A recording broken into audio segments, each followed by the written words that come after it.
We are Jacob and Anna White. We are carpenters from Alaska. We've helped millions of people build their own furniture through our plans and website. But now, we are going beyond that. We're going to show you how to build yourself a house, tiny style. In this video series, we'll show you step by step how to go from a trailer to a beautiful finished home. Make sure you subscribe and follow along.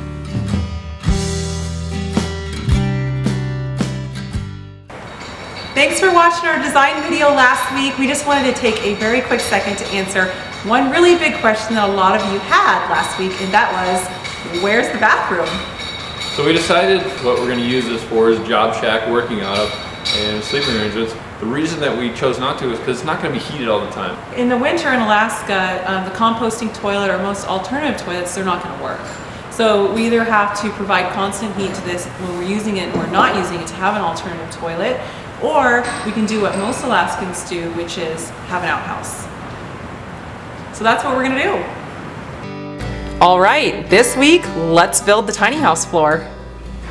I've built lots of floors as a carpenter, and I have to say that this is probably one of the easiest I've ever built. The purpose of building a floor in a tiny home is to give you some structure, give you space to insulate, so you can insulate the cavity between the floor joists, and then also so you can deck it and put your subfloor on top, and then you can actually go up from there and build the walls. I mean, just like a typical build, but it gives you those benefits when you do that. So this tiny house is built on a trailer. If the video is something that you want me to bore you with on how to select a trailer, let me know in the comments below.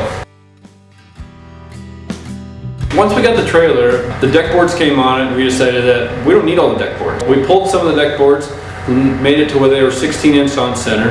So with removing some of the deck boards, it also saved a little bit of weight on the trailer and actually the overall build. So, because we have to stay under 14,000 pounds gross vehicle weight on this trailer, so any weight we can save, the better. And then we went and attached some sheet metal on it, on top of the deck boards, over any cavity that was exposed to the ground below. What that did was it helps you from road grime, going down the road, salt, rocks, dirt, mud, and then also keeps critters out. The sheet metal, we wound up getting it at a roofing manufacturer, and it's just sheet metal that comes in rolls 40-inch wide. You can get it 48. Simple stuff. And to attach it to the floor, we use some lath screws that you can buy at any Home Depot or any other hardware store. So the flashing, we put it all down, and then where you have the overlapping sheets, we put in a foam gasket that when you screw it down, seals that joint so nothing can come in underneath. Now that we got that sheet metal down, it's time to start framing the floor.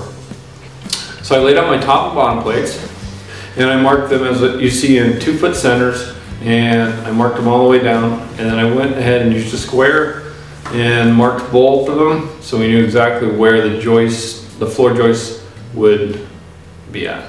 The reason I did a 24-inch on center is to save weight on the tiny house, and also when you start on a 2-foot center or a 16-inch center, whatever, the 4x8 sheet plywood that you go to deck this thing with, it all works out. The unique case about this floor build was we had wheel wells to deal with. So we built this floor in 3 different sections and then screwed them together. We used 3-inch screws to put it together. You can use a nail gun with some 3¼ inch framing nails, but such a small project, we just decided to screw it together. We left a 1/2 inch gap on the front of the trailer for the plywood to come down from the walls past onto the floor. And then we also left a 1/2 inch gap around our wheel wells in between, so that left a little bit of movement, and then also foam placement so we could put it in there for insulation. There's one key aspect when you're framing anything before you go ahead and bolt it down or sheet it, whatever you're gonna do, it's making sure that you're square. So, how do we attach this floor to the trailer? Well, our solution was carriage bolts, and we chose to get some carriage bolts, and we drilled down through the 2x4s. We countersunk just a little bit. When we put the carriage bolts through, we put a washer on the bottom and a bolt and sucked that floor right down tight to the decking. Floor's done, now it's time for insulation. Okay, so we ripped some insulation on the table saw. We went over and put it into the floor joist cavity in between, and boom, insulated. Now after you're done putting all your insulation in, some of the foam after we cut it, put it in there, we had little cracks, filled up with some foam, all good. So now it's time for putting down the subfloor. So you can see in the video that we dressed up the wheel wells with some blocking. We're using 3/4 inch tongue groove plywood.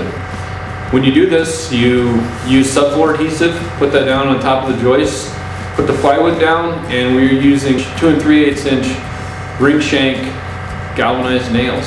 This floor project is very simple to do, and anybody that's watching this video can do this. To decking, to sheet metal, to plywood, we were in this thing maybe 8 hours. I mean, it's a done deal. Next thing you're off to framing walls, and yeah, man, anybody can do this. Hey, so stay tuned. Next Friday, we're gonna show you a video on how to frame the walls and put them up. And until then, I'm out of here.